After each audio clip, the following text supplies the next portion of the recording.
Não tá aparecendo pra mim, Duda, tu tá aceitando ligeiro, né?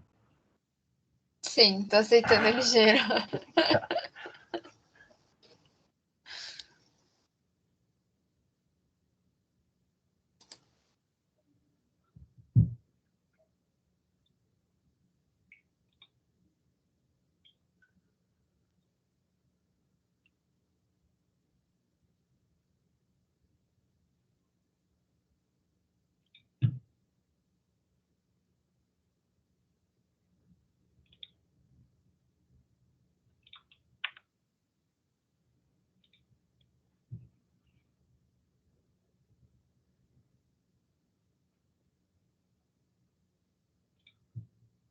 Pessoal, nós vamos aguardar um pouquinho para iniciar. Aí por 6h35 a gente começa.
Pessoal, a gente vai esperar mais um pouquinho aí por 6h40 para o pessoal que estava na máquina conseguir sair e entrar aqui um tempinho.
Gente, mais uns minutinhos e a gente já começa.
Bom, gente, vamos dando início, então.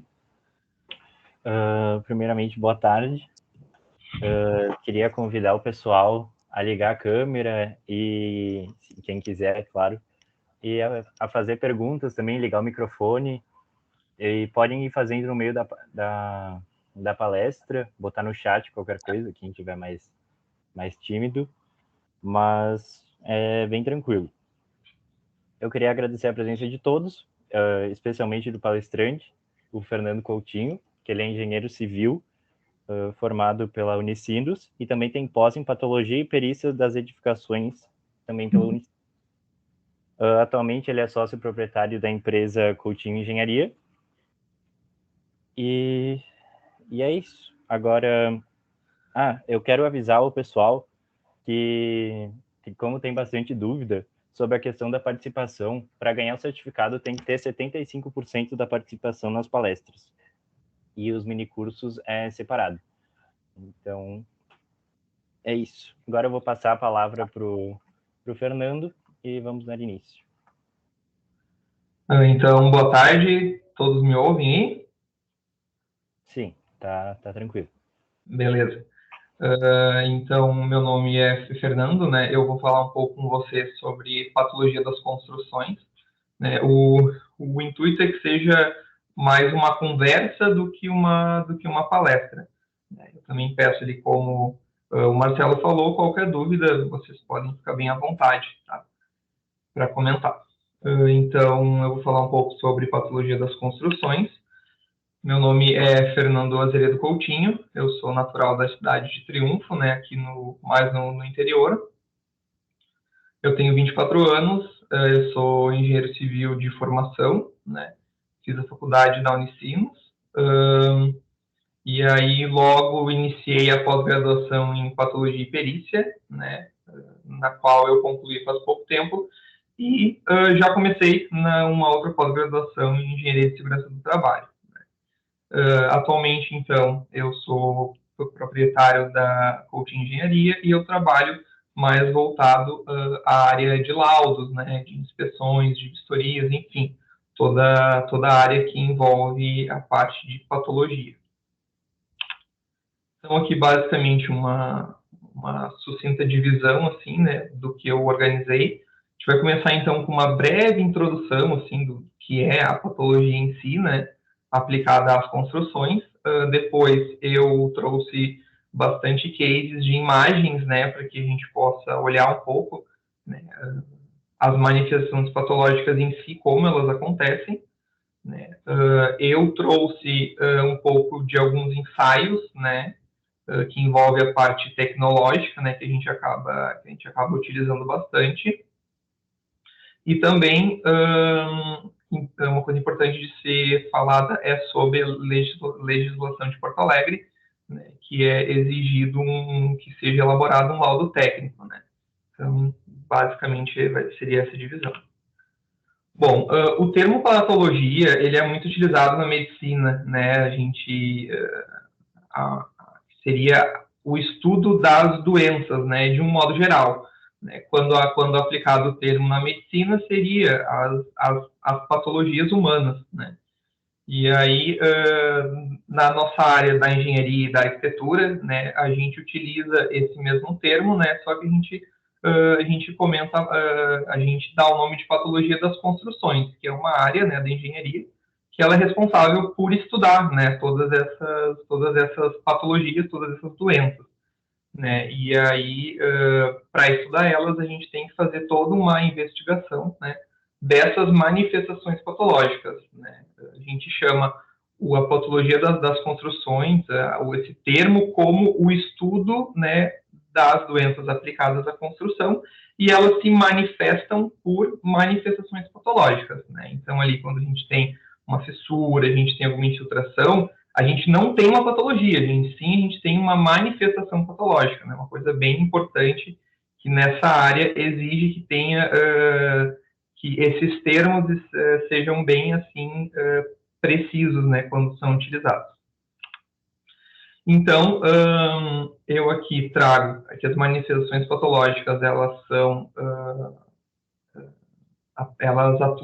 na verdade, uma degradação, né, da nossa edificação, né, da nossa casa, do nosso apartamento, enfim, né, e que elas são geradas, que elas podem ser geradas lá na elaboração dos projetos, né, quando a gente faz um dimensionamento errado de alguma fundação, né, quando a gente não prevê alguma coisa em projeto, né, a gente não faz a devida compatibilização, né, também na parte de execução, né, quando a gente não faz uma impermeabilização da forma correta, né, quando a gente não utiliza materiais específicos para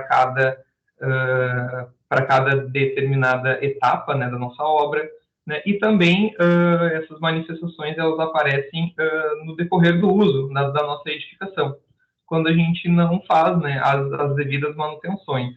Né? Então, assim, alguns exemplos são fissuras, são a corrosão, né, o desplacamento, manchamento, né, e dentre outras. Aqui eu trouxe só algumas imagens bem, assim, autoexplicativas, né, dessa pequena divisão que eu vou fazer.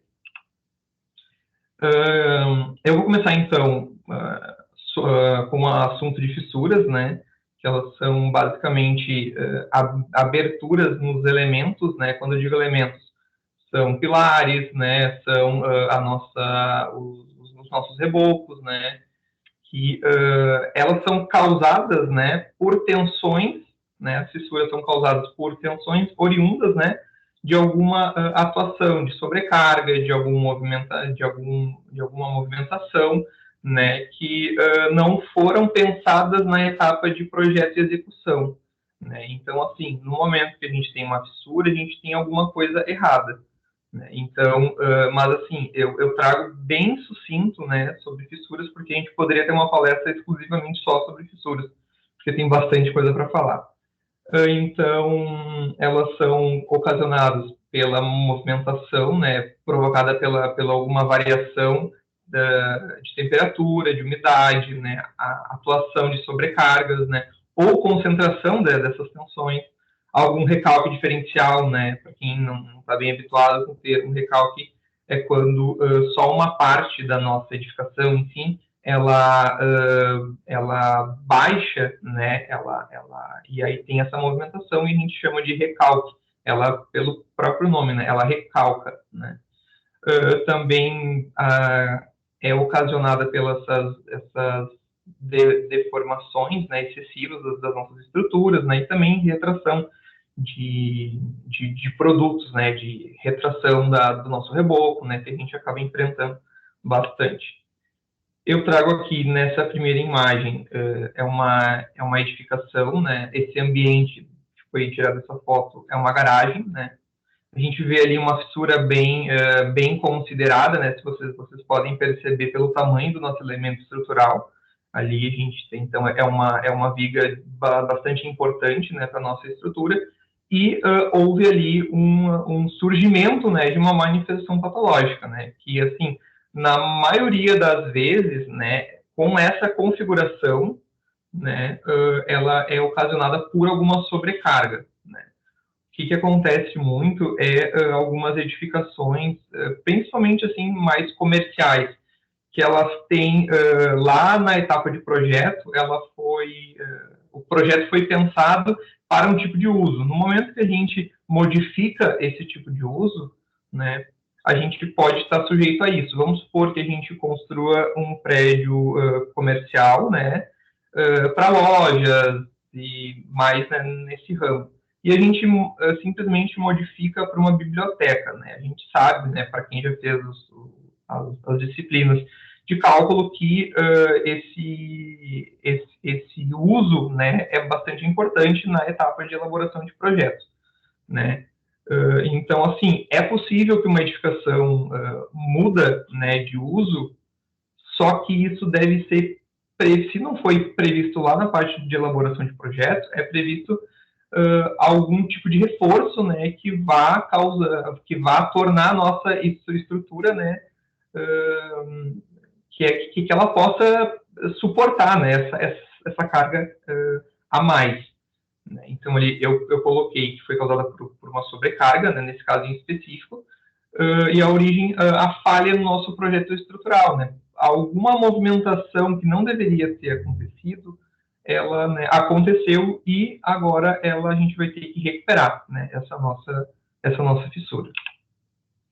Eu tenho aqui outro caso, isso aqui é uma fachada de um prédio, né? A gente tem aqui essas ali onde tem as setas ali bem nos cantos, né? Isso aqui é muito comum quando não é executado vergas e contravergas. Aqui eu fiz uma imagem bem ilustrativa, assim, bem didática, para quem não está bem habituado com os termos, né? Que são basicamente pequenos elementos estruturais que eles são colocados logo acima e abaixo, né, da nossa esquadria, né? Para justamente porque nesse ponto aqui é uma concentração de tensão. Né? E se não tem um elemento, né, isso aqui tudo é alvenaria, não tem um elemento estrutural aqui, a gente acaba ocasionando essas fissuras, né? Então, a causa falta de verga e contraverga, né, falha no projeto estrutural, Mas acredito que seja mais comum, né, essa falha ser na parte da execução, né, porque às vezes ou não é considerado, né, esse custo a mais, ou às vezes não é feito da forma correta, porque aqui não basta só a gente largar um elemento aqui sem essa distância a mais, né? Então isso aqui é uma coisa que a gente vê bastante, né? Isso aqui é muito comum da gente ver, principalmente assim, em casas mais antigas, né? Agora o pessoal tá um pouco mais ligado, né, nessa importância. Aqui a gente tem também, é uma fachada, né, de um prédio, ele tem aproximadamente uns 6, 7 andares, e a gente tem aqui claramente essas fissuras mais, assim, falando vulgarmente, mais lineares, né? A gente tem aqui o encontro de uma alvenaria, né, de vedação, a gente tem aqui um elemento estrutural, um pilar, e logo aqui a gente tem uma viga, né? Como aqui a gente tem diferentes materiais, né, que se movimentam diferente, né, unidos, a própria natureza faz essa fissura, né? Então, isso é muito importante ser pensado lá na parte de elaboração de projetos e também, né, ser seguido conforme na execução. Então, aqui, causada por movimentação térmica, né, e origem falha no projeto executivo, né, e também ou falha na execução. É muito interessante, assim, porque lugares que têm mais variação, essas fissuras em fachada, né, elas são mais suscetíveis. Eu faço bastante laudo, assim, para a região ali da Serra, de Garibaldi, de Bento, de Caxias, e eles têm como lá tem uma variação térmica muito grande, essas fissuras ficam muito mais evidentes, né, elas são é bem mais comum de tu ver elas, mas tem como a gente solucionar, né, antes delas aparecerem. Às vezes é utilizado uma tela que seria para estruturar esse sistema aqui, né, para se houver alguma movimentação, essa tela suportar, né, isso e não aparecer isso aqui. E também é muito comum utilizar juntas de movimentação, né. Mas, como a gente pode ver aqui, não foi previsto nada e aconteceu essa manifestação patológica. Aqui a gente tem também da mesma família das fissuras, né? A gente tem ela com uma configuração um pouco diferente, né? Se você a diferença é que aqui ela é mais linear, aqui a gente tem o que a gente chama de uma fissura mapeada ou uma fissura casco de tartaruga, como alguns gostam de falar, porque ela tem uma configuração que ela não tem um padrão, ela é meio que, enfim, ela é bem diferente, né, da outra. Isso aqui também é bastante comum, porque ou pelo excesso de finos, né, para quem não fez aí materiais de construção, ou enfim, onde a gente estuda os traços das argamassas, né, a gente vê que se a gente excede nos finos, a gente coloca muito cimento, né, ou a gente coloca areia muito fina, também é bem propício disso acontecer. E depois se torna um problema, porque essa daqui é muito mais fácil da gente corrigir, né, do que essas assim. Então, outro caso que acontece é quando a gente, na execução, a gente faz o chapisco, né, e logo a gente faz o reboco. E principalmente dias muito quentes ou dias de vento, né?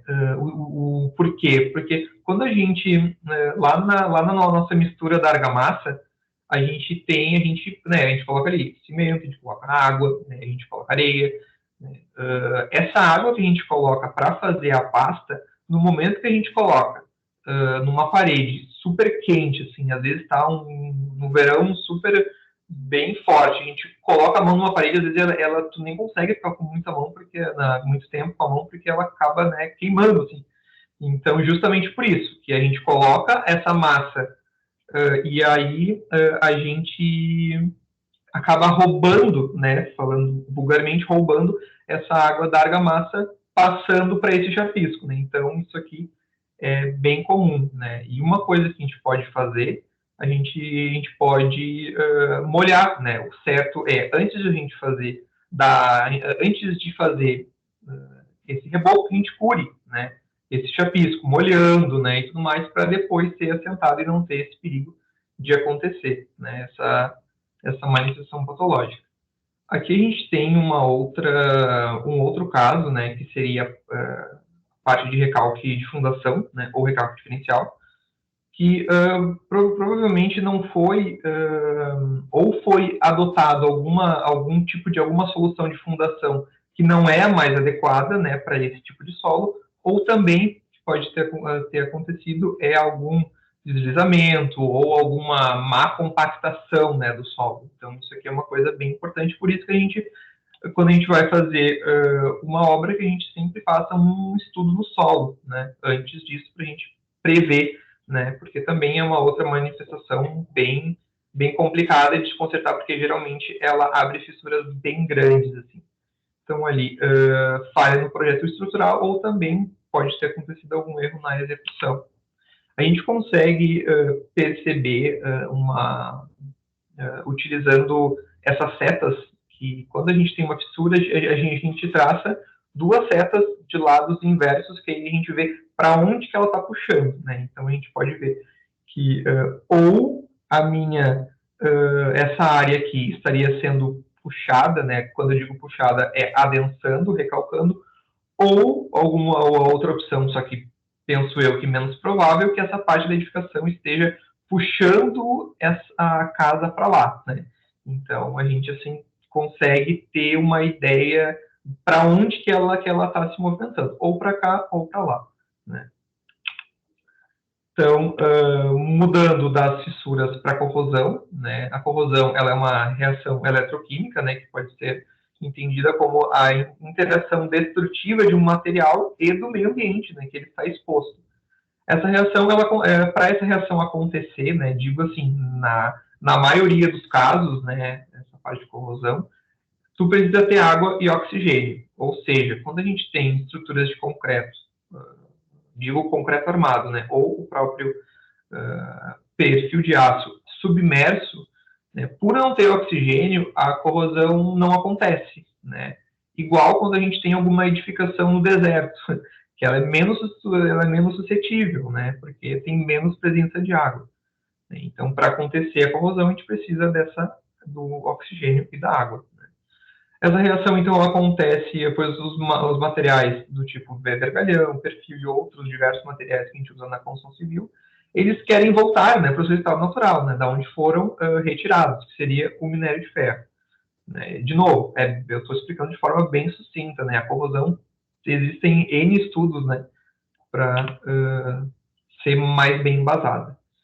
Então, aqui, o que acontece? No momento que a gente tem o nosso concreto armado, né, e a gente tem algum facilitador de entrada de água, né, por fissuras ou por outro tipo, né, a gente tem a presença de água e ar dentro, né, da nossa estrutura, né, de novo, ocasionada por uma fissura, abre a fissura, entra água, né. No momento que ela tem oxigênio e água, ela começa a expandir, né, e como o concreto ele não tem essa propriedade, né, para aguentar essas tensões, se não controladas, ela acaba fissurando, né, de dentro para fora, né, e com isso é um processo que só aumenta, né, e aqui a gente tem, né, um belo exemplo. Então aqui a gente tem um pilar, né, vocês podem ver que esse pilar ele foi revestido com algum reboco, né, com algum tipo de massa, né, para tentar solucionar o problema que foi deixado passar lá na etapa de concretagem. Né? Uma coisa importante falar que eu esqueci aqui é que o que protege o nosso aço dentro da nossa estrutura de concreto armado é o próprio concreto. Né? E no momento que a gente deixa esse aço mais perto dessa face aqui, quanto mais perto, mais fica suscetível. Né? Então aqui vocês podem perceber por essa foto aqui que ele quase nem tem nada de cobrimento. Né? E isso é um grande agravante, porque essa edificação aqui em específico, ela é uma quadra do mar. Né? E ali a gente tem toda a ação dos cloretos do mar, que são assim, ó, o grande vilão da história. né? Então, no momento que a gente deixa a estrutura com baixo cobrimento próximo ao mar, né, a gente tem mais esse agravante, né? Se vocês podem ver, ela já está até assim, se descascando, né, o nosso vergalhão ali. Isso aqui, eu simplesmente, com uma chave de fenda, eu calcei aqui e empurrei, né? Eu consegui tirar toda essa placa muito facilmente. Então, para vocês verem que esse pilar aqui é esse aqui antes, né? Deu tirar essa placa. Com a própria expansão desse vergalhão, ele simplesmente fissurou, né? E facilitou esse desplacamento. E assim, de novo, o reboco é uma argamassa, né? Ou seja, ele não tem, esse em específico, não tem função estrutural, né? E ele não serve para proteger a nossa estrutura, né? Como o concreto. Então, isso é uma coisa, é um erro que eu também acabo enfrentando bastante, assim, né? Quando eu faço inspeção. Aqui, essa casquinha aqui, eles tentaram, se vocês verem essa mancha aqui, eles tentaram passar um cimento aqui para tentar disfarçar, né? Mas eu aqui, de novo, simplesmente com uma chave de fenda, né, um canivete, eu consegui descascar isso aqui muito facilmente, né? Então, de novo, porque a gente tem esse baixo cobrimento, né? Eu nem sei o que eu botei aqui. Será que é só fechar? Foi um cronômetro, mas apareceu aí. Uhum. Aí aqui, de novo, é a mesma edificação, a gente tem agora no pilar, né, a gente tem aqui esse pilar, ele tem, para você ter uma noção, ele tem 50 por 50, ele é um pilar que ele tem uma função grande, né, no estrutural desse prédio, a gente está falando, eu estou no terceiro andar aqui da garagem, ou seja, ele tem mais 15 andares acima, entendeu? Então, assim, isso aqui não pode acontecer, né? De novo, houve um erro na execução, eles não usaram aqueles espaçadores, né? Não sei se vocês conhecem, aqueles negocinho redondinho que a gente encaixa no vergalhão e a gente consegue controlar melhor o comprimento. Eu não trouxe nenhuma foto, mas se vocês botarem no Google espaçador, vergalhão, vocês vão achar um monte. Fernando, então, temos uma pergunta da Maria Eduarda. Mas isso é muito perigoso, né? Porque tu falou que esse prédio ele tá numa área que tem uma alta corrosão, que é em praias. Isso é erro de projeto ou de execução? Porque senão como a obra passou nas inspeções? Tipo, claramente está errado, muito perto, entendeu? Gente, que perigo isso. Sim, exatamente. Tanto é que foi por isso que eles me chamaram para fazer uma inspeção, né?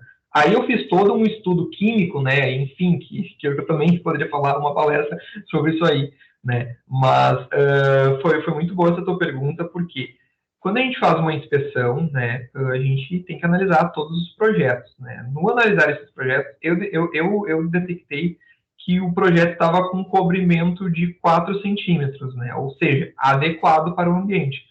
Só que foi um erro executivo, né? E tu comenta ali nas inspeções, na verdade, esse edifício é na cidade de Tramandaí, uma beira do mar, e lá eles não têm a mesma legislação de Porto Alegre, que exige que sejam feitas as inspeções. Então, aqui, a gente tem isso aqui, que é extremamente perigoso, porque a gente está numa área com uma corrosão muito acentuada, né, e um vergalhão desses exposto. Se vocês forem ver, essa capa aqui, ela é simplesmente um reboco. Ou seja, eles viram que fizeram errado e simplesmente colocaram um reboco. Só que esse processo da corrosão, até chegar a esse ponto aqui, ele demora algum tempo. Né? Claro que se a gente está em ambiente marítimo, né, ela é mais rápida, mas ela demora alguns anos para acontecer. Então, ou seja, só depois de algum tempo tipo assim, daqui a um pouco tinha uma pequena fissurinha aqui, ó, inclusive essa, e simplesmente de um ano para o outro abriu, assim, sabe? Então, realmente, se vocês forem ver os estilhaçozinhos ali do vergalhão, né? Então, realmente, isso aqui foi um erro executivo, né? E como lá não tem nenhuma legislação que exige essas inspeções, passa despercebido, né? Porque ninguém, pelo menos, né, eu sempre passo cuidando um lugar que tem alguma fissura para tentar, né? Enfim, aí, mas a olho assim leigo, né, ninguém acaba dando bola, acha que é alguma coisa normal, ou enfim, né? Então a gente que é da parte de patologia, né, a gente tem um olho mais clínico, né? A gente vê uma fissura e a gente tenta entender um pouco mais, né? Mas, como a Eduarda falou, é uma coisa muito comum e que passa muito despercebido. Só aparece mesmo, só se preocupam quando cai esse pedaço aqui e aí vão dizer, bah, nossa armadura, né, está com corrosão. Para você ter uma noção, isso aqui é uma bitola de 20 milímetros, 20 milímetros. Imagina, é uma baita de uma bitola. Ou seja, ela está aqui, ela ainda tem condições de ser reabilitada, né? Porque aqui a gente tem ainda essas nervuras, né? Então, assim, tem como recuperar. Mas, assim, daqui a 10 anos, exposta assim, eu já não diria com tanta certeza, né? Então, realmente, é muito importante que todas as edificações seja feito um laudo, né, de inspeção, né? Que aí depois eu vou falar um pouco, né, sobre a legislação de Porto Alegre. Mas é bem comum, gente, é mais do que a gente imagina. Então, a gente tem uma outra manifestação patológica bem comum, né, uma falha grave executiva, né, que no momento, e uma coisa assim que é muito fácil de ver que deu problema, né, que é diferente desse, que tem que, né, tu tem que abrir, tem que cair um pedaço para te ver. Esse aqui é muito fácil da gente ver, porque quando o pedreiro, o carpinteiro, ele vai retirar essa forma, isso aqui está muito gritante, entendeu? E aí, assim, simplesmente é uma porta de entrada para corrosão. Ó, esse aqui é uma imagem mais aproximada com uma lanterna ali. Simplesmente não tem cobrimento. Tá simplesmente uma porta aberta, né, para corrosão. Então, isso aqui, no momento que tu retira essa forma e tu viu esse nicho de concretagem, ou tem gente que gosta de falar de bicheira, né, tem que ser solucionado logo, porque o bom ainda, quando tu retira essa forma, o concreto ele ainda está iniciando o processo de cura, né?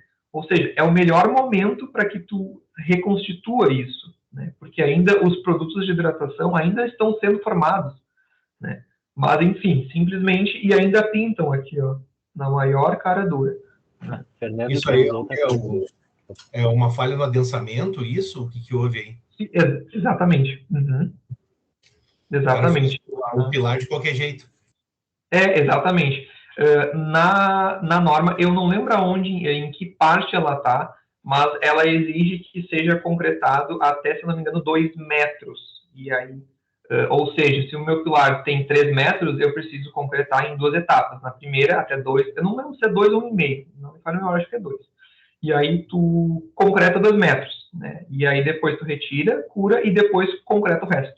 Né? Mas realmente, isso aqui é uma falha de adensamento, né? Não foi utilizado algum vibrador ou foi lançado muito alto o concreto, né? Então, é bem ruim, né, quando isso acontece. Mais alguma pergunta? Tu estava falando de que se na hora fosse olhado para isso, dava para consertar muito mais facilmente. Sim. O que se faria nesse caso? Nesse caso, se eu fosse um engenheiro executor, né, dessa obra, eu concretaria de novo, né? Existem assim argamassas de reparo estrutural muito boas e muito eficientes, né? Existe uma argamassa que eu gosto muito daquela marca Sika, né? A argamassa tixotrópica ou Sika Tixon, um negócio assim. Ela é uma argamassa muito boa por causa que ela tem uma trabalhabilidade excelente, né? Como tu está fazendo um reboco ali, tu está utilizando essa argamassa naquele local, né? Então, é muito fácil de ser corrigido, né? Retirou, viu que tem aquilo ali, já aplica alguma argamassa estrutural, né? Não é argamassa, cimento, areia e água, né? Então, que a gente consegue ver, tá muito... É um erro muito gritante, né? E as pessoas, mais uma vez, não estão por conta, né? Esse prédio, ele Ele tem, se eu não me engano, quando eu fiz a inspeção, ele tinha 3 anos de idade, né, esse prédio. Ou seja, um prédio novo, né, e que eu, depois, mostrando para o síndico, né, ele ficou apavorado como realmente tinha isso aí, né, e como ele nunca tinha dado por conta. Porque isso aqui é uma vaga de garagem, então, assim, quem estaciona ali teria condições de ver, né, e avisar o síndico, não, aqui, ó, acho que tem um problema aqui, né, mas às vezes passa despercebido, ou assim, nem se dá por conta, né? Por isso que a gente, né, engenheiros e arquitetos, né, eu acho que não tem nenhum arquiteto aqui, né, acho que é só da civil. Talvez possa ter, porque é aberto, mas a princípio Tá. não. Sim, beleza. Então, a gente, da área técnica, a gente tem que saber que isso aqui tem que se preocupar, né? Aqui é na mesma edificação, a gente tem uma viga, ela sustenta a rampa, né, dessa garagem, ou seja, uma viga importante também, né, e aqui a gente tem um baita trecho, né, aqui, se vocês forem ver, mais dessa manifestação. Aqui a gente tem um erro, assim, bem comum, né, que ele, basicamente, não foi feita a compatibilização desse projeto, né, tiveram que meio que enjambrar ali um tubo de queda, né? E aí simplesmente quebraram essa parte aqui. Né? E ferro que lute, né? Então, não foi dada essa atenção. Se a pessoa, errou no projeto, daqui a um pouco faz isso aqui, mas reconstitui, né? Não deixe essa armadura assim exposta. Então, mais uma vez, uma falha, né, que pode acontecer ou na própria execução ou lá na fase de projeto, quando não é pensado que tem um pilar e tem um tubo de queda colado também. Né? Então, também é outra coisa fácil, né, de ser resolvida, né? Só fazer a compatibilização desses projetos. Temos outra pergunta, na verdade, no chat, do Leonardo. Ele pediu se há casos que necessite a demolição total da construção. Olha, Leonardo, assim, ó, é uma pergunta bem complexa, assim. Porque hoje, atualmente, exigem muita tecnologia, muitas técnicas que a gente possa recuperar. Por uma edificação chegar ao ponto de tu ter que explodir ela, né, enfim, tu tem que demolir, é muito difícil. O que acontece às vezes é que se torna, orçando, né, se torna mais caro tu recuperar uma estrutura do que tu fazer uma nova. Então eles acabam pensando, não, vamos demolir e vamos construir nova. Mas assim, é difícil casos que tu tenha que demolir totalmente, tu não tenha nenhuma opção. Hoje em dia existem diversos materiais. Digo que essa área da patologia, né, como ela exige muito estudo, exige muita parte de produtos químicos, né? Então, aditivos, existem diversos tipos de materiais que a gente pode estar utilizando. Então, assim, hoje é muito difícil a gente chegar e falar, essa aí não tem solução. Não tem solução por quê? Daqui um pouco o orçamento, né, acaba sendo mais caro. Mas é difícil, a estrutura está tão degradada ao ponto de tu ter que demolir, né? Então, eu não sei se eu respondi bem a tua pergunta, mas é basicamente isso. Posso seguir aqui? Sim, ele botou certo, valeu. Show. Não, podemos seguir. Tá bom, beleza.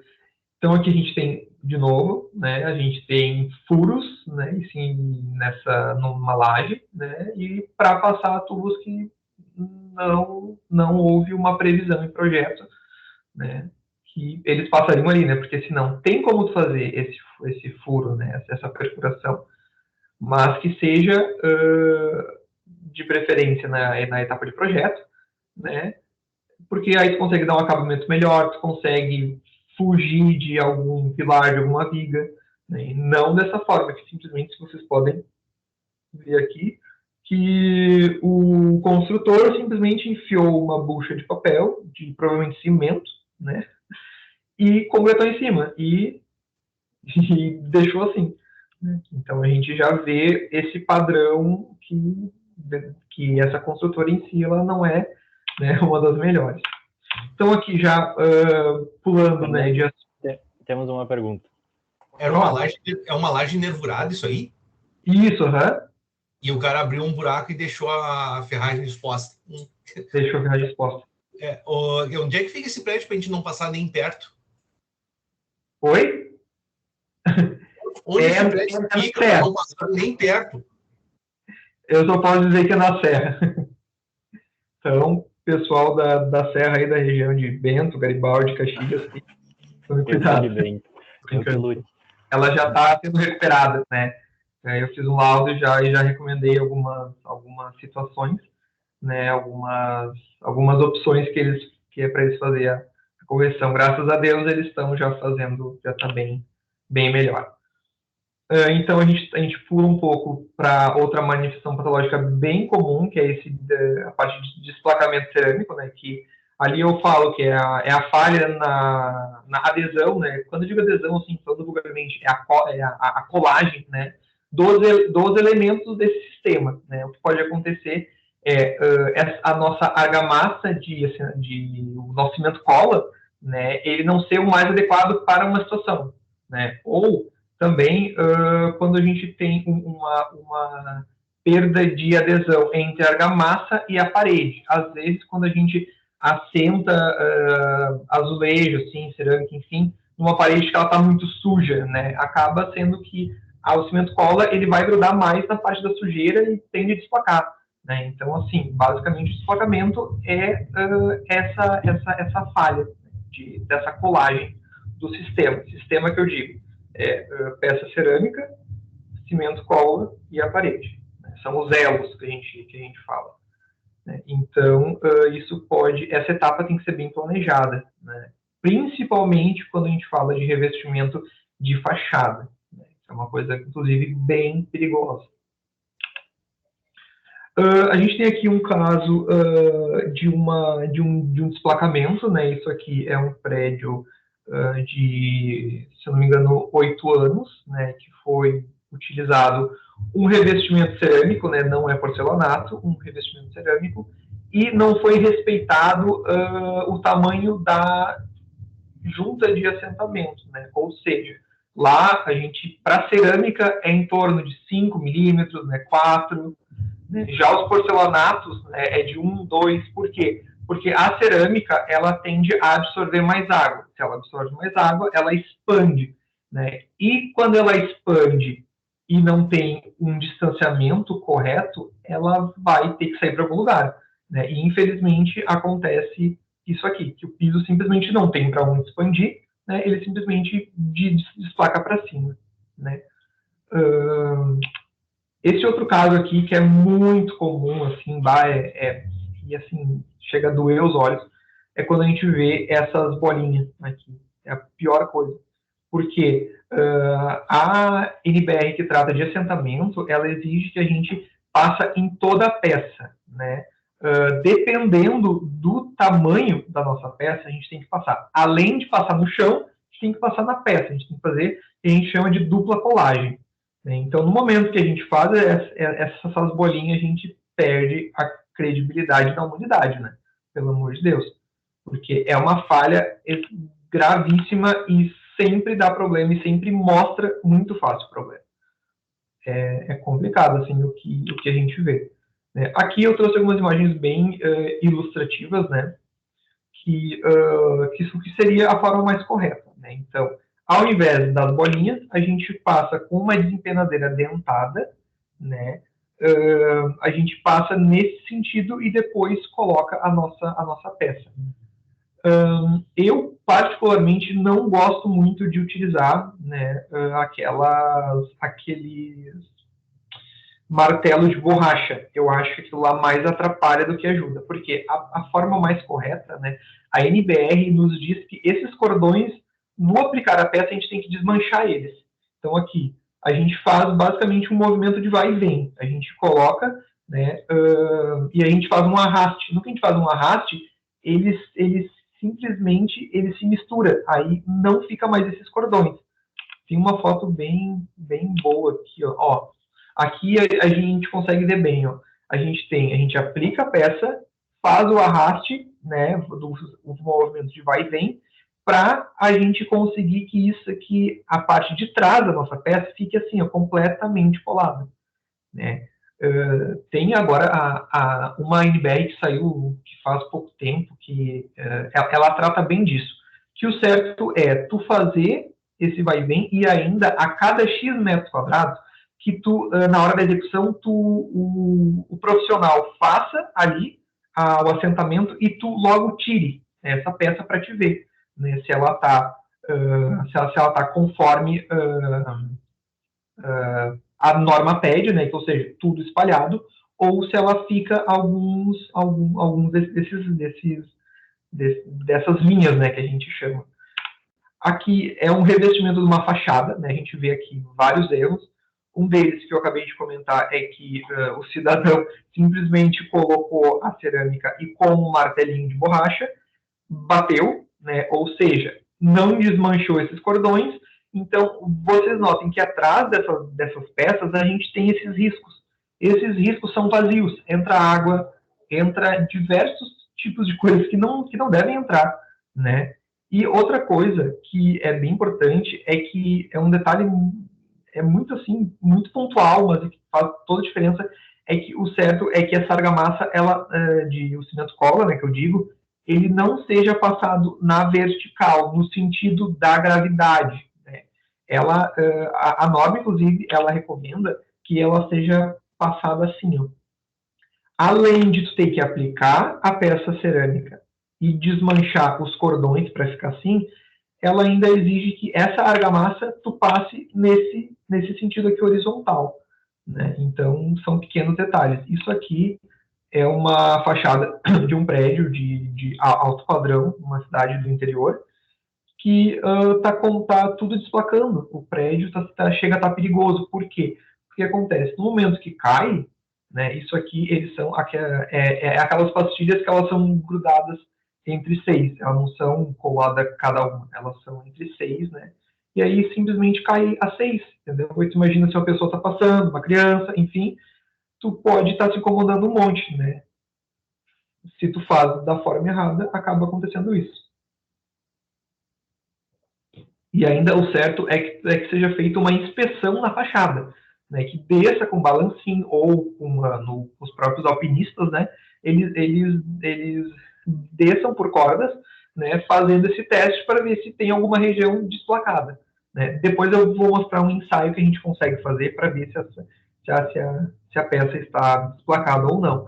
Se a gente constata que está desplacando, né, a gente já remove antes de cair, né, porque é bem perigoso. Aqui a gente tem um caso que aconteceu. É um prédio, né, que ele tem...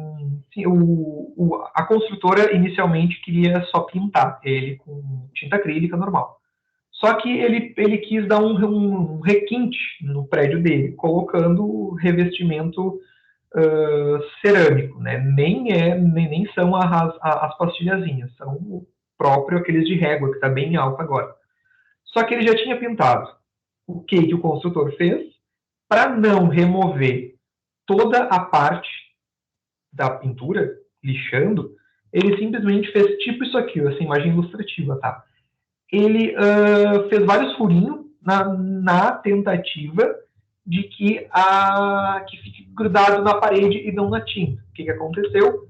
Desplacou, simplesmente desplacou. Essa parte branca aqui é a parte da tinta, né, que caiu fora, porque como tinha tinta, ele aplicou o cimento cola na tinta. O que aconteceu? A tinta, por não ter resistência alguma, ser super fina, desplacou e caiu, né? Esse prédio aqui, ele tem 4 anos. Assim, ó, a peça, a argamassa, essa parte branca, a pintura, e essas bolinhas o cimento cola. É o que estava segurando. Ou seja, é pior ainda que se a gente tivesse isso aqui. Então, assim, basicamente, vocês podem estar percebendo que essas manifestações patológicas, elas acontecem por falhas muito pequenas e muito assim que podem ser corrigidas antes. É muito fácil de corrigir, né? Que nem a gente viu ali os nichos de concretagem. Tirou, a gente viu, já passa alguma argamassa de reparo. Mas no momento que depois deixa aberto e corrói, simplesmente a gente tem uma corrosão de armadura. E se a gente tem uma corrosão de armadura, a gente tem que remover uma parte do concreto, a gente tem que tratar essa nossa armadura para depois aplicar uma nova argamassa de reparo. Então, assim, o valor, ele mais do que quadriplica, né? Eu já vi essas bolinhas que tu falou na parede sendo feitas em cima de outros azulejos. Também é errado? Fazer isso aqui? Não, na parede, na tinta, na imagem ali da escada, que parece uma escada. Uhum. Aí, eu já vi isso sendo feito em cima de outro azulejo já colado na parede, em reforma. Isso é errado também? Assim, o que eu vou te dizer? Hoje no mercado, eu sei para a gente aplicar piso sobre piso. Existem argamassas que teriam daqui a pouco uma propriedade de cola muito melhor, né? Só que, penso eu, que no momento que a gente faz esses furinhos e a gente coloca um azulejo que vai ficar na vertical que é suscetível à queda, né? A gente está suscetível à gravidade ali, eu não correria o risco, né? No meu ponto de vista, é errado.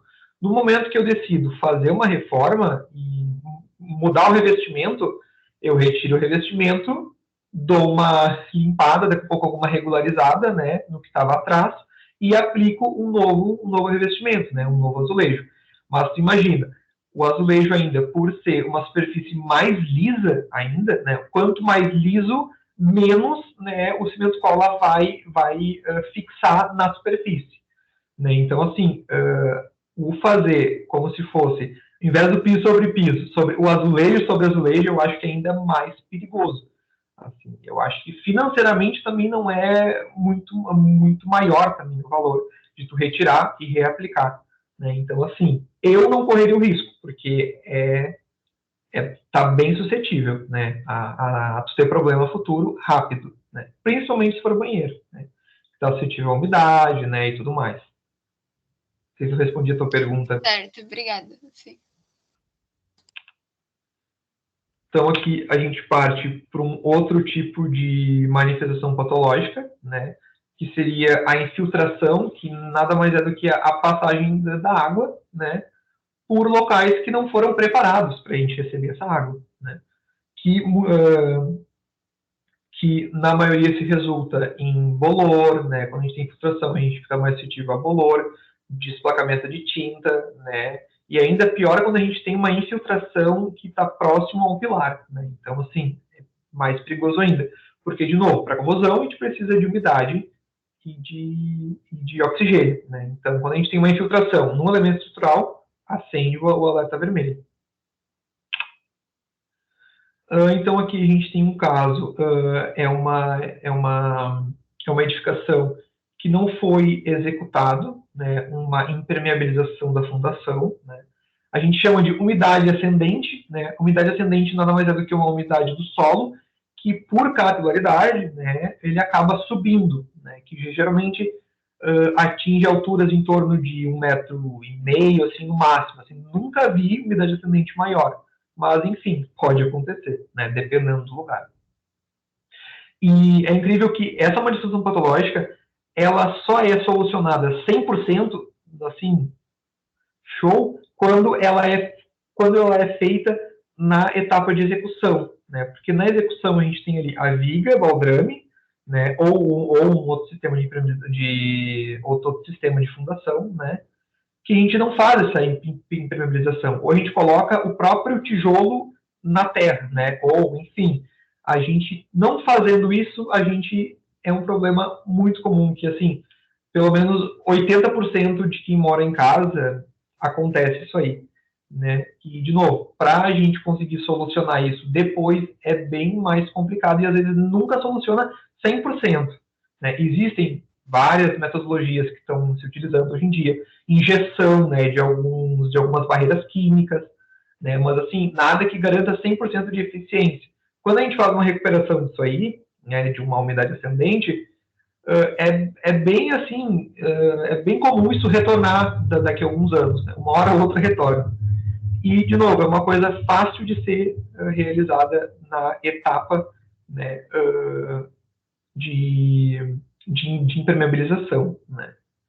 E também o que muita gente acha hoje que, tu fazendo ali uma casa, impermeabilizando uma viga baldrame com algumas demãos daquela tinta escura, né, aquela tinta betuminosa, que é os hidroasfalto, passando uma, duas demãos soluciona. Na verdade, é necessário que, assim, no mínimo seja passado umas 6 vezes aquilo, né, entre demãos. Então, assim, para te fazer uma adequada impermeabilização, tem que fazer o certo, né? Tem gente que acaba utilizando também aquelas mantas, né? A diferença é que a manta simplesmente tu vai colar ali e ela já vai ter a espessura adequada. A tinta, para ela ser eficaz, ela precisa ter uma espessura, né? E para ter uma espessura, tu precisa passar várias demãos, né? Tem gente que passa uma ou duas. Para mim, é algo que vai dar problema, né? Nas minhas obras que eu faço administração, eu sempre passo no mínimo 6. Né? A pessoa vai gastar 100 e poucos pila a mais, entendeu? Então, é uma coisa barata e que pode ter um ótimo resultado a longo prazo. Então, aqui, de novo, bem ilustrativo, né? Que quando a gente tem uma impermeabilização, essa água ela não sobe, né? Nossa alvenaria, né? Ou outro tipo de elementos. Aqui, de novo, a gente tem mais, né? Mais disso. E um agravante que a gente tem agora num pilar, né? Essa manifestação patológica. Ou seja, a água está subindo num pé de um pilar, né? Então, assim, já deve ser feito alguma inspeção, né? Para ver se já iniciou o processo de corrosão, né? Então, é bem problemático. Aqui a gente tem uma umidade. Essa aqui é bem interessante de ser falada porque é outro detalhe muito simples, que simplesmente não foi utilizado aquelas pingadeiras, né? Se vocês verem aqui, isso aqui é um reboco sem nada de proteção, sem pintura, sem nada.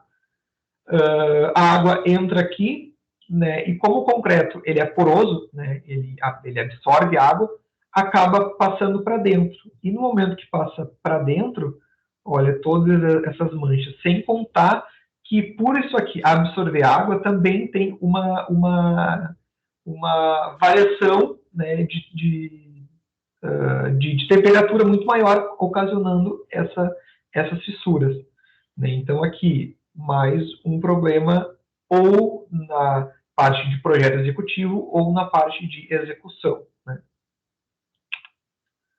Aqui a gente tem uma situação bem ruim aqui, porque é um prédio que tem garagem e na parte de cima da garagem tem um terraço inteiro, né? E não foi feito a impermeabilização adequada, né? Então está vazando. Só que só foram se dar por conta que está vazando depois que começou essas manchas horríveis de corrosão, né? Ou seja, pensem só, a gente tem todo um terraço, né? Ele não possui um sistema de impermeabilização adequado, ele chove e acaba acumulando, não tem os caimentos para os ralos, essa água acaba infiltrando. No momento que ela está infiltrando, ela encontra a armadura. No momento que ela encontra a armadura, ela começa o processo de corrosão. Então, imagina para recuperar isso aqui, é bem mais complicado, né? Então, aqui a gente vê outra foto bem boa, porque é o andar todo com uma impermeabilização deficiente, né? E que, pior ainda, está entrando água e está começando a desplacar. Aqui a gente tem, não dá para ver, mas a gente tem o aço de dentro da nossa laje, né, que está começando a expandir, né, está começando o processo de corrosão. E aí simplesmente desplacou. Aqui também. Aí vocês imaginem para a gente conseguir consertar isso aqui. A fortuna que vai ser, né? Então a gente tem um belo de um agravante, né?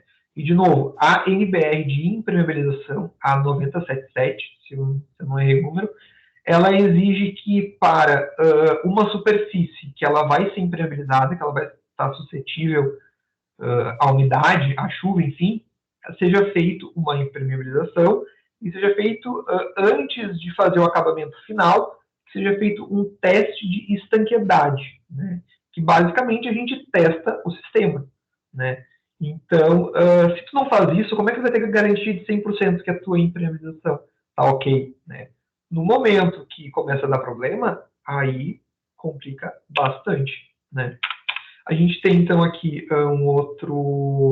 Aqui a gente tem uma dupla ação, né? A gente tem uma umidade ascendente, né? Vindo aqui do solo. E também esse muro está muito parecido com o que a gente viu lá na janela. A gente tem que a água, tem muita fissura, a água começa a entrar e começa a tirar esse revestimento. Porque essa água faz uma pressão para sair.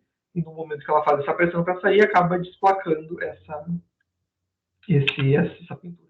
A gente tem outra manifestação patológica bem comum, né, que é uma infiltração que não é adequado, não é feito adequadamente, uma vedação, né, entre o box e essa área aqui, né, que é um banheiro, e também a gente não tem um caimento adequado, e também isso aqui a gente consegue fazer um teste de estanqueidade, a gente consegue colocar algum balão aqui e encher de água, né, antes de fazer toda a parte de revestimento final, né. Então aqui mais um problema bem chato de acontecer, porque se apartamento já foi entregue, aí tem todo o pessoal da manutenção fazendo aqui, né, tendo que entrar na edificação, no prédio do morador, no apartamento de um morador, né, e causa todo um transtorno, né, uma coisa fácil de ser vista lá na etapa de execução. Uma coisa muito comum também são, eu falo que é muito comum porque é impressionante como a gente vê isso acontecendo, e assim, construtoras de construtoras, parece que o erro se repete muito, muito facilmente. Aqui é uma esquadria de uma janela, né? Ela está, no caso, a divisa da cozinha para a área externa, né, da rua, que ela pega a chuva e essa chuva acaba acumulando e acaba entrando aqui por esse falta de estanqueidade. Na chuvarada, a gente tem isso aqui vertendo água, a pessoa não tem mais pano em casa para secar, e aí começam os móveis a estufar, bica, aí começa uma bola de neve, né? Então isso aqui é uma falha na esquadria, né? Hoje a gente tem a norma de desempenho aqui em 575 muito forte, né, ao nosso favor, porque ela diz que seja feito testes de estanqueidade, né? Então, no momento que um construtor compra, né, ou uma incorporadora compra esquadrias de um lugar, ele deve exigir que esse lugar que faz as esquadrias tenha os laudos, né? Para quê? Para se dar algum problema, não é problema do construtor, é problema do fabricante da esquadria. Mas também, né, acontece que alguns construtores optam por comprar a esquadria e instalar ela.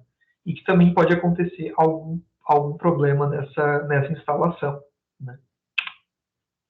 Então aqui eu não sei se alguém tem mais alguma dúvida sobre a parte de manifestação patológica, que agora eu começaria a parte de alguns ensaios, né, que eu acabo utilizando.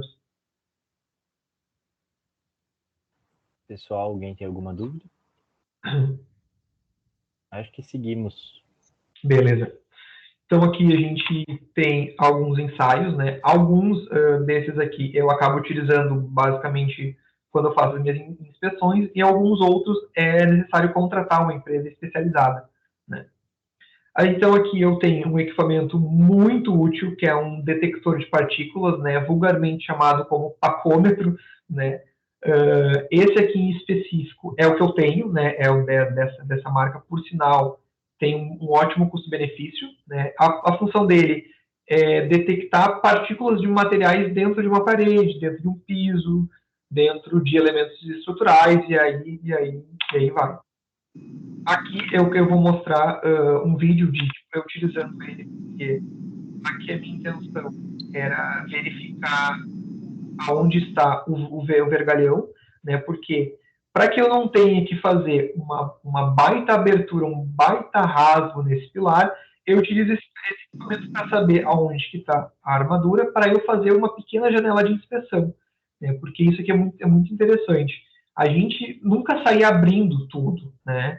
Claro que a gente precisa olhar a nossa estrutura. Tem diversos tipos de equipamentos que dizem, tipo esse daqui, que diz o cobrimento, né, que diz o diâmetro do nosso vergalhão.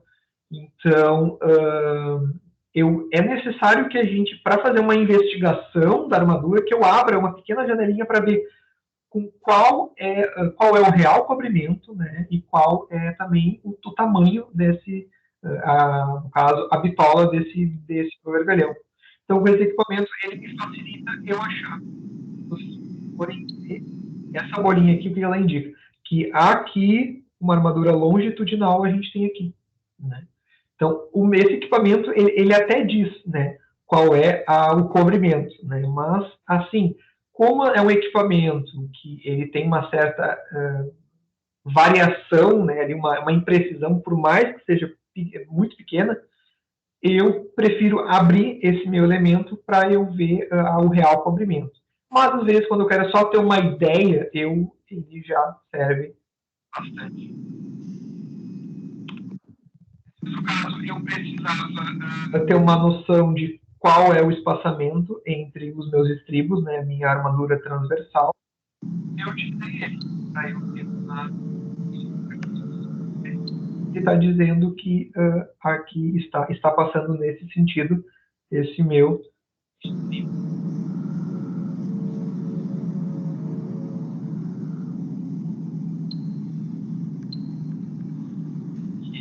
Espaçamento de 10,8 e assim por diante. Esse outro equipamento eu gosto de utilizar bastante. Eu, inclusive, eu publiquei um artigo agora no ALCOMPAT, né, que é o Congresso Brasileiro de Patologia, né, Internacional de Patologia. Eu fiz uma inspeção utilizando essa câmera, né, que é uma câmera térmica, né, que ela possui a função de ela analisa, né, ela me mostra em cores a variação térmica de uma superfície. Né? Eu fiz uma inspeção utilizando ela e testando os parâmetros para ver qual que é a influência, né, que essas cores representam. Ó, aqui eu tenho uma edificação, a parte da edificação é uma garagem, né? Essa parte aqui é uma parede de contenção, é uma parede de concreto que a gente pode ver também a olho nu, né, claro, que tem uma infiltração, né? Mas principalmente aqui, essa parte daqui, aonde está, para tons mais frios ali, a gente tem essa cor roxa, magenta, sei lá, essa cor mais assim rosa, que a gente vê que tem uma temperatura mais baixa do que essa outra aqui, né? Ou seja, mais propenso, né, mais propício a gente ter bastante umidade aqui. Vocês podem ver, já foi feito um tipo de impermeabilização, só que não foi eficiente. Aqui a gente já tem vazamento. Então aqui a gente pode ver, ó, que nessa região, aqui ela ainda está ok, mas nessa daqui ela apresenta uma grande umidade, né, que aí a gente vai analisar, né, isso aqui melhor. O interessante é que, tipo assim, a variação, aqui vocês podem ver uma pequena variação, ó. A parte mais amarela, mais forte, ela está em torno de 18 graus. Aqui a gente tem 12, ou seja, é uma pequena variação que eu já consigo ver, né, e que em outros equipamentos eu não conseguiria ver com tanta precisão. Aqui eu tenho uma edificação, né, uma edificação de um posto de saúde. Isso aqui é um posto de saúde que é do setor público, né, que a gente tem esse ambiente que eu estava aqui, para vocês terem uma noção, é onde eles armazenam alguns alimentos, né, e alguns remédios. Aí vocês imaginam toda essa infiltração aqui num ambiente assim. E por quê? Um dos motivos que eu notei é que aqui a gente tem uma janela, né, e a gente tem é que não dá para ver, mas tem uma vedação que nunca foi refeita, em 20 anos nunca foi refeita, ela está toda craquelada. No momento que chove, entra água e infiltra, né? Com esse equipamento aqui, eu consigo ver os pontos de maior infiltração, né? Então, de novo, uma variação muito baixa, né? Então, esse equipamento ele é bom nesse sentido para analisar tudo que tiver uma variação térmica. Quando a gente tem infiltração, a gente tem uma região mais quente, que seria, né, por lógica, com nada de infiltração ou com pouca infiltração, e uma outra região com a própria infiltração, diminuindo a temperatura. Diminui a temperatura, a nossa câmera térmica, a gente consegue identificar, né, os pontos. Aqui numa inspeção, se eu olhasse isso aqui rápido, né, isso aqui é um shaft, né, de um prédio, eu não conseguiria, né, ver que tem uma falha aqui em um adaptador, numa peça, né, que tem um vazamento. Com a câmera térmica, eu passei ali, né, eu vi alguns escorrido, eu pensei, nada, é com um pouco a chuva, né, pode, enfim, ter molhado um pouco, mas aqui não, eu consigo ver que nesse ponto aqui eu tenho que está, inclusive, respingando aqui, ó, se vocês podem ver, isso aqui é o foco, né, e essa aqui seria uma parte que está caindo, né, simplesmente um tubo de um diâmetro bem grande, né, isso aqui liga o reservatório, né, aos apartamentos, né, ou seja, uma boa de uma infiltração, de um vazamento, né, desculpa, que vai aumentar, né, com o tempo. Aqui também eu consigo ver com essa câmera, eu consigo ver os elementos estruturais, porque quando a gente tem uma alvenaria, né, a gente tem uma variação térmica. Quando a gente tem um elemento estrutural, a gente tem outra variação térmica. Isso aqui é uma residência, né, que eu precisava identificar se era laje maciça, se era uma laje pré-moldada, né, e com esse equipamento, né, eu consigo ver só com a variação térmica. Porque onde a gente tem as tavelas, né, cerâmicas, ou quem usa o isopor, né, o EPS, né, a gente consegue ver a variação do elemento de preenchimento com o elemento estrutural. Né? Então, de novo, essa ferramenta é muito útil para diversas coisas, não só para a umidade, mas também para essa parte de análise, para a gente ter uma noção de qual é a estrutura e aonde que passa, né, essa estrutura. Então, aqui eu tenho um outro tipo de ensaio, que basicamente não exige tecnologia nenhuma. É um simples, eu não sou patrocinado, tá, da Tramontina, mas esse martelo, eu não sei se tem de outras marcas, mas esse da Tramontina, ele, para mim, é o melhor que tem, porque qual que é a função disso aqui? Eu vou analisar se o meu revestimento, né, a minha cerâmica, né, ela está oca. Né? Com isso, eu consigo, utilizando um martelo, um martelo desse custa, se for comprar em loja, sei lá, deve custar uns R$20, na internet tu paga o frete, deve ser uns 60 pila. Mas, enfim, é uma baita ferramenta que a gente consegue ver bastante coisa. Eu fiz alguns vídeos, assim, né, alguns vídeos de inspeção, né, que eu faço, que eu consigo, por forma de vídeo, né, eu consigo que outra pessoa me filme, que aí eu posso bater nessas cerâmicas e eu consigo ver se ela está desplacada ou não. Já vou mostrar aqui. Esse vídeo que eu vou passar aqui é daquele que eu mostrei foto no desplacamento cerâmico. Né? Aqui a gente consegue ver pelo som. Ó.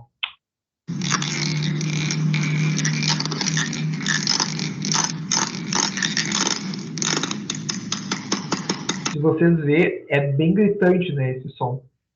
Tem esse outro tipo de martelo, que é o martelo Penna, eu acho que eu não lembro bem, mas que para cerâmica de fachada ele atende bem, mas o outro também é útil.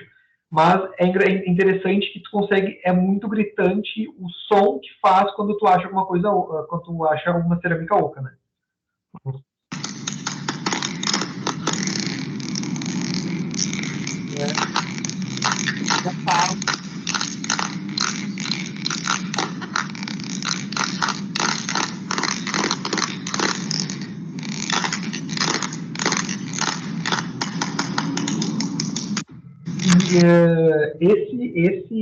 Esse ensaio que eu fiz aqui é muito bom ser feito nas fachadas, né, que tem esse revestimento, para analisar os pontos que está começando a querer desplacar, né, que aí é muito melhor que tu retire essa peça que está querendo desplacar do que ela simplesmente caia e machuque alguém ou até mate, né. Existem casos que pessoas morreram porque caiu uma cerâmica na cabeça de uma pessoa, né. Ó, isso aqui a gente consegue...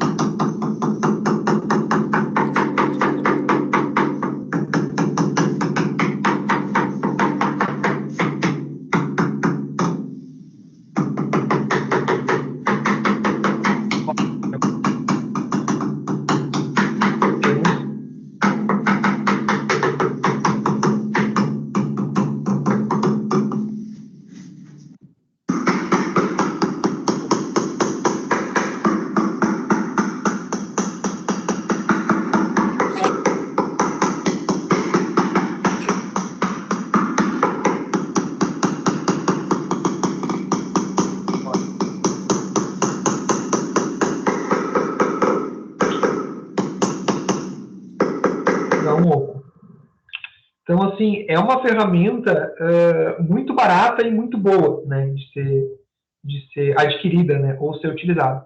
Tanto para quem quer ir para a área dessa parte de patologia, mas também para quem trabalha na execução, né. Eu bato muito o martelo que a execução, quem trabalha na execução também tem um bom conhecimento na área de patologia, porque tu consegue diminuir ou até tirar esses problemas futuros, né, que pode acontecer. Então aqui eu utilizo também drone, né. Eu não consegui fazer um vídeo, né, porque a intenção seria fazer um vídeo, eu voando e tal, só que eu não consegui porque está muito corrido. Então aqui eu trouxe algumas imagens, né, que eu utilizo, né. O drone, ele, enfim, é muito bom, porque eu consigo ir em lugares que seriam perigosos de eu ir, né, e também ele facilita, né, eu ter acesso a algum lugar, né. Algumas imagens aqui, aí eu tenho, que eu utilizo muito em fachadas, né, que aí eu consigo analisar bem de perto, inclusive aquelas imagens, todas que eu mostrei para vocês, de prédios, foi tirado com o drone, né, para você ter uma noção que você consegue pegar fissuras, assim, sem precisar de nenhum drone específico. Algum drone melhorzinho você consegue ter essa visão, né. Que, de novo, né, a gente tem como drone também a inspeção e eu consigo analisar todas essas manifestações patológicas sem precisar subir, né, e sem contar que acaba sendo mais barato também, né, porque se for subir num prédio, tem que contratar um balancim, né, aí bem mais oneroso também para quem faz a inspeção. Consigo analisar coberturas, né, bem facilmente. O que seria perigoso de eu subir aqui, com o drone eu consigo ver se a calha está suja, né, se essa fixação desse ar foi adequada, né, enfim.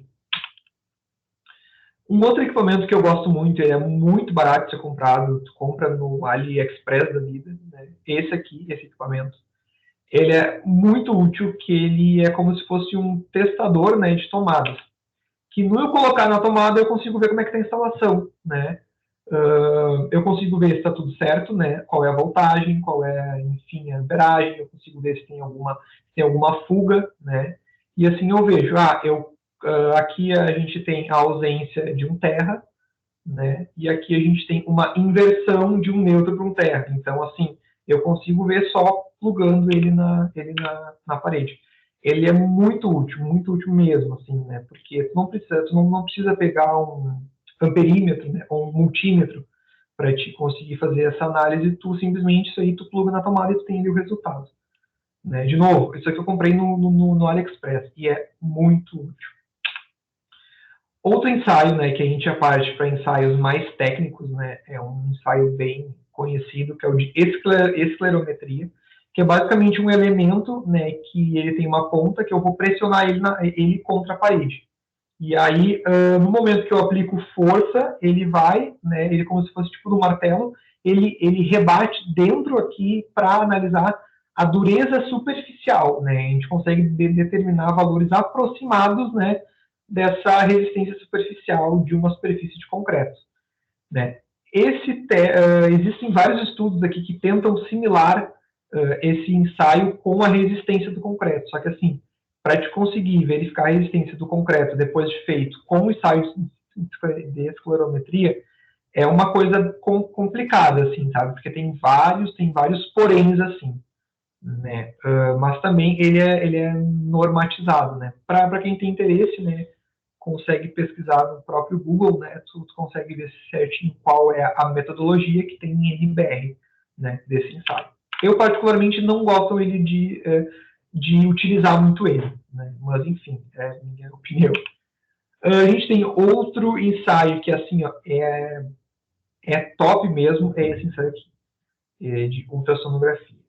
Esse equipamento, ele é caríssimo, ele é assim, tipo assim, ele custa na faixa, um novo, né, bom, em torno de uns 600 mil, né, um equipamento assim, é um valor assim que realmente, né, mas assim, a qualidade do resultado dele é fenomenal, porque o que ele é? Ele avalia a qualidade do concreto, né? Basicamente, ultrassom é como é utilizado na medicina, né, quando vai fazer, enfim, lá na mulher, quando está grávida e tal. E aí a ideia é a mesma, veio de lá que eles adaptaram para a engenharia, né? Que quando a gente coloca, a gente precisa de 2 pontos, né? Cada um ponto ligado aqui, né? Ele vai emitir uma onda.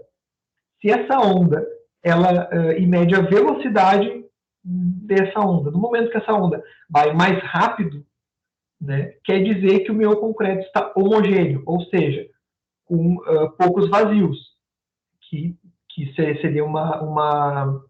que seria ótimo, né?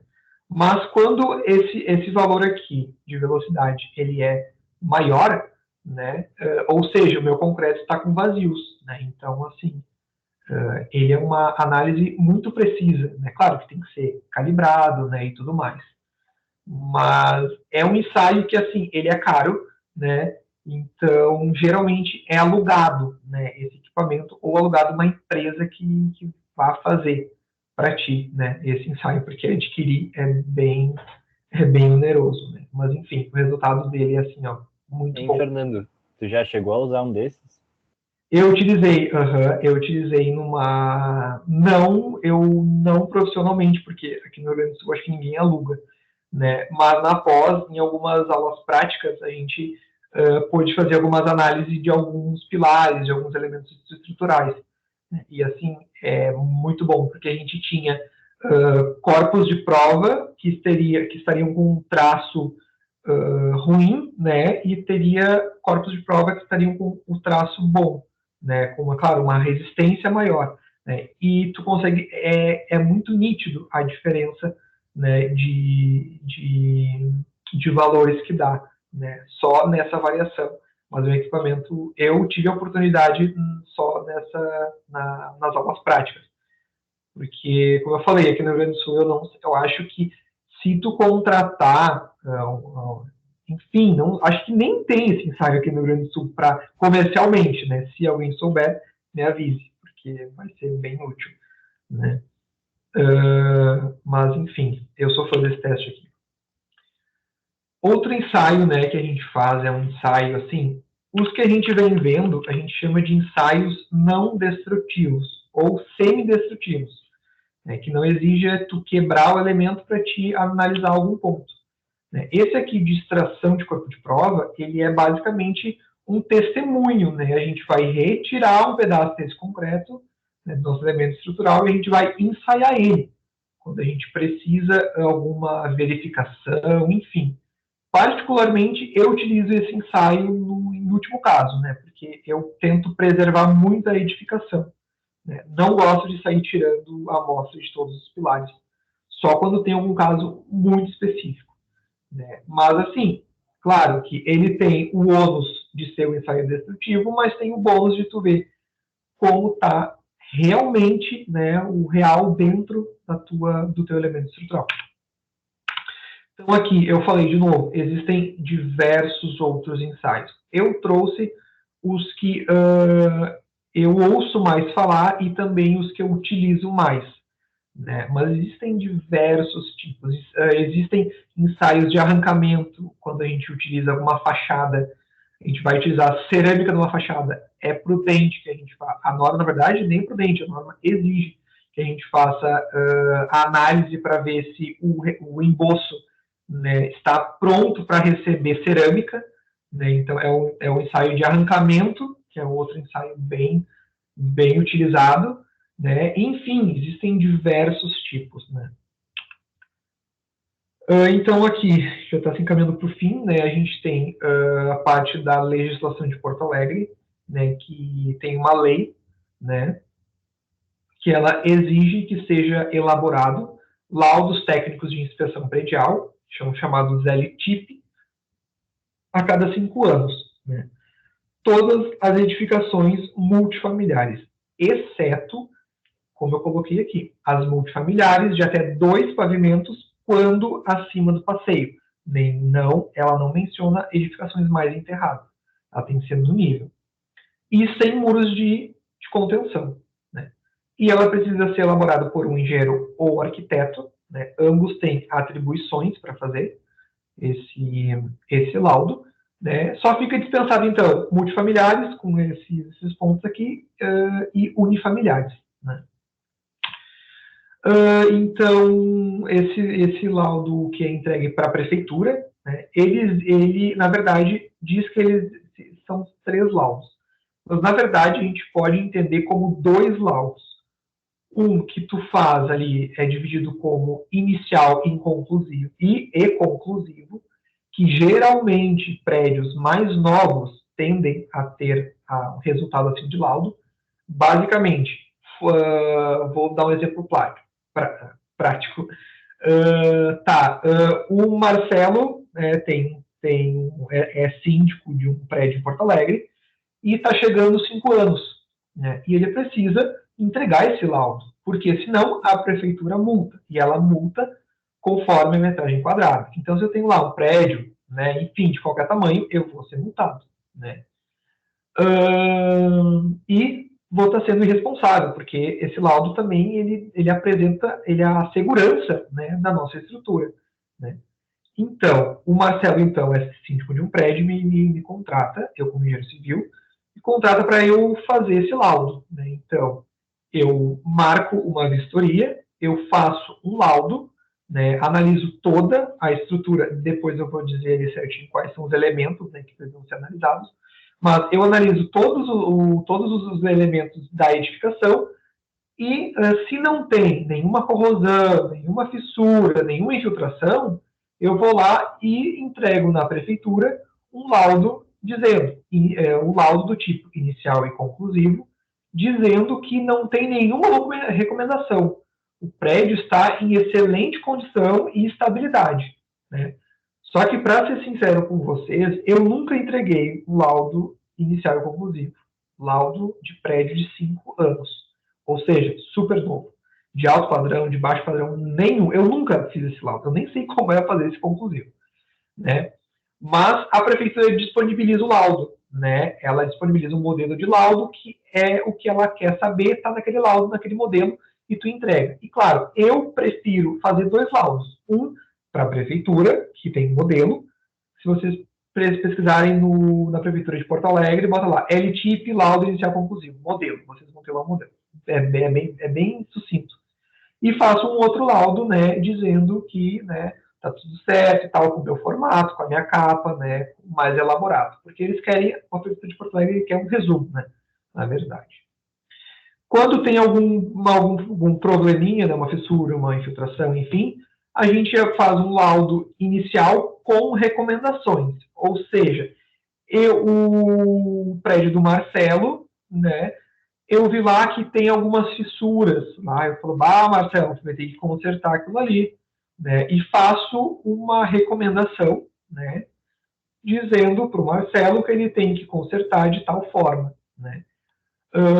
Mas eu preciso entregar, né, fechando perto dos 5 anos, eu preciso entregar na prefeitura o inicial, mas informa a prefeitura que vai ter essas recomendações, né, para depois eu fazer um laudo conclusivo. Por isso que eu digo que tem 2 laudos, o inicial e conclusivo, uma etapa, e o inicial com recomendações, que depois, obrigatoriamente, eu vou ter que fazer esse conclusivo, né. Então, aqui, quando eu entrego o inicial com recomendações, eu informo a prefeitura e informo o Marcelo que tem algum problema lá que precisa ser corrigido. E o Marcelo tem 180 dias para fazer a correção daquilo lá, né? E aí eu entrego um laudo depois, fiscalizei, falei, Marcelo, show de bola, caprichou, vou entregar na prefeitura o fugiu o nome, o conclusivo, né? Dizendo que tem mais 5 anos de vida, né? E depois, fechando os próximos 5 anos, seja feito um outro laudo, né? Pode ser que essa correção do Marcelo que foi tão boa que não precisou fazer outro laudo inicial com recomendações. Eu já parti para o inicial conclusivo, mas é muito difícil, gente, muito difícil. Então, isso aqui está isso tudo que eu estou falando está nessa lei aqui, o complementar, se vocês forem colocar LTIP, lei Porto Alegre, vocês vão pegar essa lei complementar e vocês vão conseguir lê-la bem direitinho, de cabo a rabo. Aqui ela menciona os sistemas que eu devo fazer inspeção, né? Então, aqui a gente tem elementos estruturais, sistemas de vedação, internos e externos, né? Ou seja, paredes, fachada e parte interna, né, dos apartamentos. Sistema de revestimento incluindo as fachadas. Se eu vejo que está começando a desplacar lá, eu falo, Marcelo, você vai ter que fazer um obrão aí nesse teu prédio, porque tu vai ter que fazer inspeção, se está oco, vai ter que tirar e botar de novo, para que tu não tenha revestimento caindo, não tenha problema.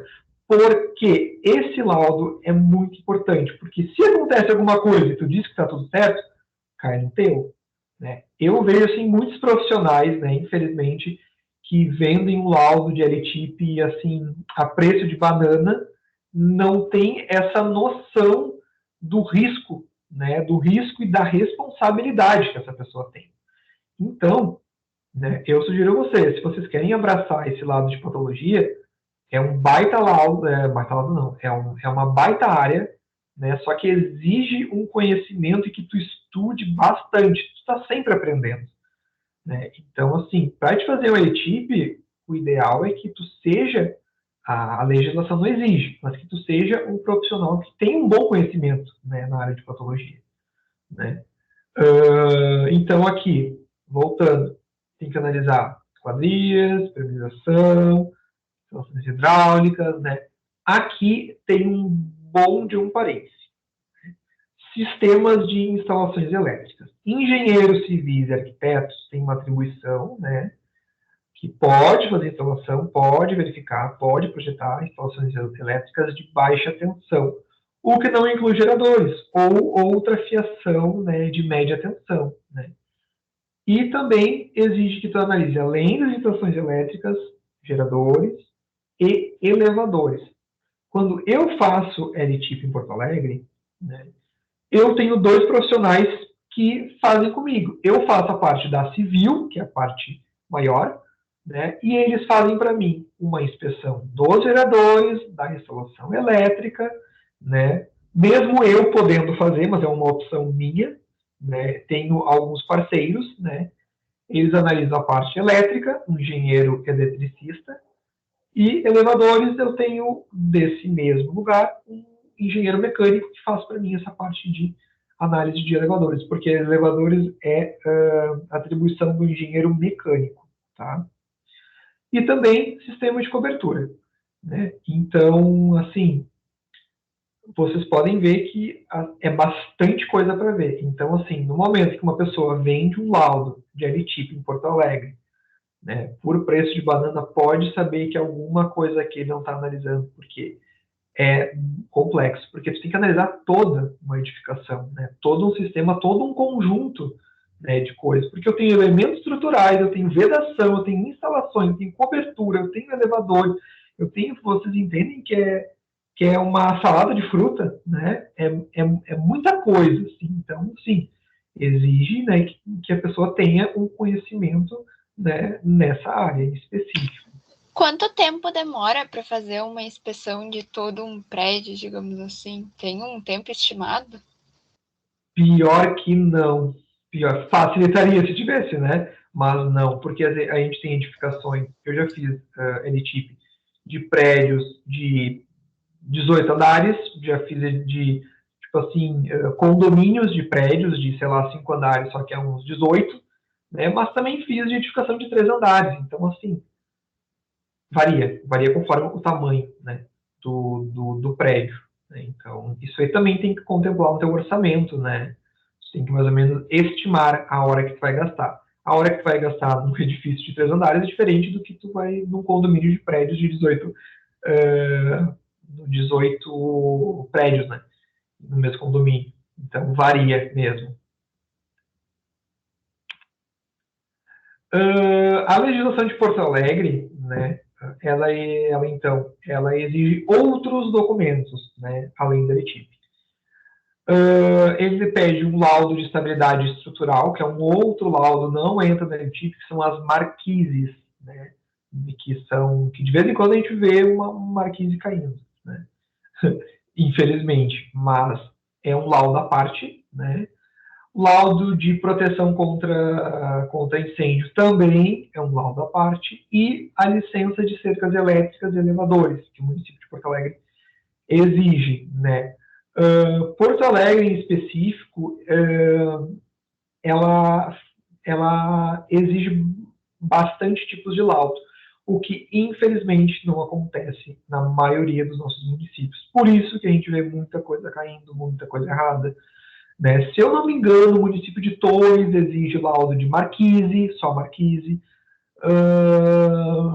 Acho que Capão exige laudo de marquise, eu acho só, não lembro se de inspeção também, né? Nunca fiz para lá. Mas assim, dá para contar nos dedos, né? Caxias, talvez, mas assim, o que tem essa gama assim de exigências é o município de Porto Alegre, né? Então, assim, já estamos chegando no fim. Eu gosto muito de bibliografia, né? Logo que eu comecei na área de patologia, eu comecei a analisar a salada de fruta que é, eu comecei a falar, não, vou ter que entender um pouco de estrutura, de vedação, de tudo. Só que uma coisa muito importante, assim, de ter na mente, que a gente sempre pode contar com nossos colegas, né? É difícil, por exemplo, eu tenho um conhecimento de patologia de concreto, mas se tu me apresentar patologia de galpão metálico, já foge um pouco do meu conhecimento. O que eu faço? Eu tenho colegas que têm essa especialidade e eu pego eles para fazer essa parceria comigo, né? Então é muito importante a gente ter os nossos colegas que são parceiros e não concorrentes, né? Então aqui, eu deixo algumas sugestões de livros. Eu basicamente tenho uma biblioteca em casa. Não gosto de ler ficção, romance, não gosto de ler livro, mas eu gosto muito de livro didático, né? Porque eu acho que a necessidade me fez, né, eu precisar. Não é propaganda, não ganhei nada, infelizmente, mas um dos livros que eu vejo que, para quem está iniciando e para quem que me ajudou muito, é esse livro aqui, né? É um livro de 90 pila, eu acho, de um cara, de 13, na verdade. Ele é bem ativo, esse cara aqui é bem ativo. Ele faz bastante live, faz bastante material gratuito, sabe? Que é muito rico, né? E ele, com mais 3, lançaram um livro, né? E esse livro, ele vê um pouco de tudo. Claro que de forma rasa, né? Mas, assim, para um início, para um pontapé, para, assim, um pequeno contato, esse livro é didático, ele tem QR Code, ele é interativo, ele é muito bom esse livro aqui, né? Outro livro que me ajudou bastante a iniciar e me ajuda hoje também é esse livro aqui da PIN, né, que é de Engenharia Diagnóstica e Edificações. Ele tem mais a parte de estrutura de laudo, como redigir laudo. Então, esse aqui, desse escritor, o Gomide aqui, sei lá como é que se pronuncia, mas ele é um livro que, se eu pudesse botar no top 10, top 3, estaria, acho que no segundo, né? Ou no primeiro, porque esse livro é muito bom. Outro livro que, tipo assim, claro que ele é mais específico, que ele começa a falar da parte de fissuras, é esse escritor, é o Thomas, enfim, ele é o pai das fissuras no Brasil. Ele tem um material muito rico. Ele mostra desde como corrigir, desde como ocasiona as fissuras, até como corrigir, como monitorar. Esse livro aqui, ele é muito bom. E essa editora Oficinas de Textos, eles lançaram a segunda versão. Então ele está muito bom, ele está bem atualizado com as normas, né? Enfim, está muito bom.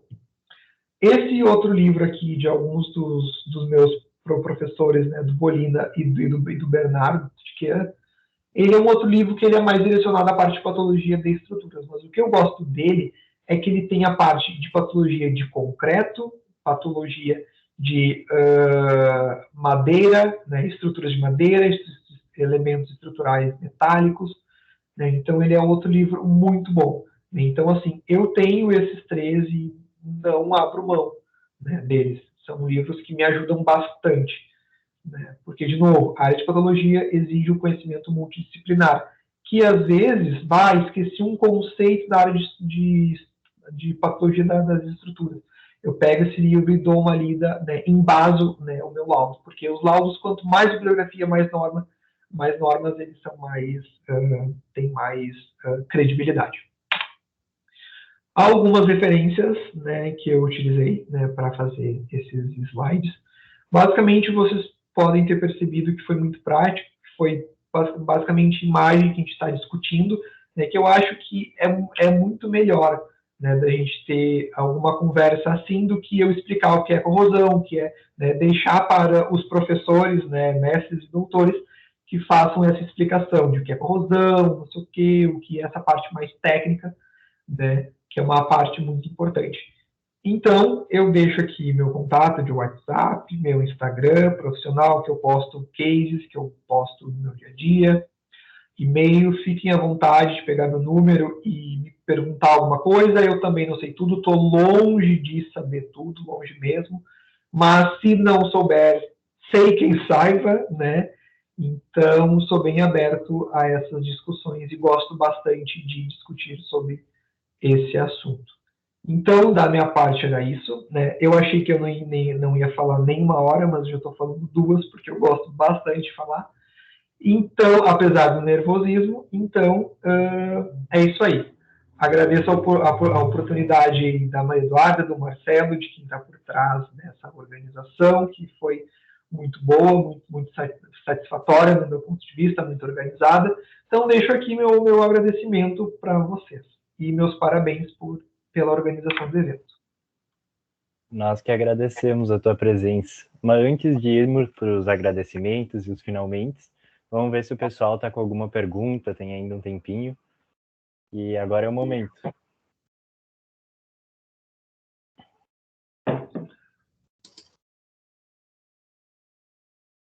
Ninguém? Todo mundo ligado. Bom, então eu quero pedir, pessoal, quem quiser ligar a câmera para a gente fazer o famoso print de final de palestra. E depois vamos para os agradecimentos. Mas se tiverem perguntas também podem pedir agora. Qualquer dúvida também eu deixei no meu WhatsApp, a gente pode conversar, trocar uma ideia, bem tranquilo. Sim, vai ter a gravação também. Isso. Alguém mais vai ligar a câmera? O pessoal vai aparecendo com o tempo.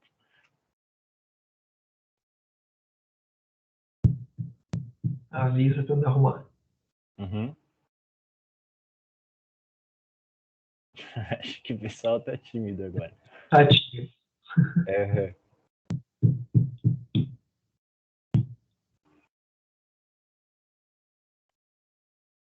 Peraí. 3, 2, 1. Feito. Tá.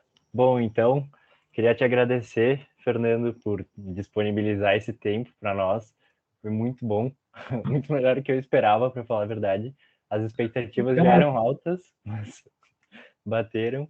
E é muito bom, porque eu estou na EGCIV também, que é a empresa júnior da URGS, e a gente já faz a LTIP, e por mais que eu faça, sempre falta coisa, aprofundar o conhecimento. Então, penso o pessoal que nunca fez, tá tendo esse primeiro contato, foi muito bom, porque foi passado de uma forma bem prática e bem tranquila, não foi cansativo. E é isso. Agradecer também a presença de todos que ficaram até o final. Ó, o pessoal no chat está agradecendo aqui, eu não sei se tu consegue ver, Fernando. Não consigo, depois me manda uma foto aí para eu ver. Ó, o Henrique falou foi ótimo o papo, obrigado, super produtivo. O Lucas, obrigado pela palestra, muito interessante. A Stephanie, obrigada. A Ludmila, muito obrigado, uma ótima palestra. O Wellington, muito boa apresentação. Então o pessoal também curtiu. Bom. Mas é isso, temos a gravação também depois, pessoal. E o contato dele também está disponível. Mas, novamente, muito obrigado, Fernando. Eu que agradeço vocês também.